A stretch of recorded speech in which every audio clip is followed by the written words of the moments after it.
Hello. Today I wanted to get into this Bible verse here because it talks about how you shouldn't curse the king or curse the rich because a bird or a winged creature will carry your voice and tell the matter.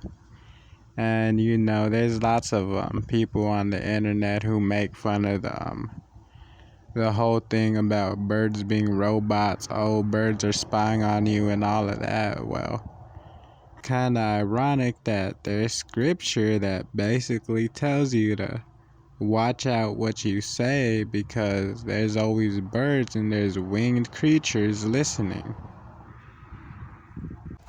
And it even tells you to watch your thoughts because basically, even back then, the kings of the earth were trying to monitor people's thoughts.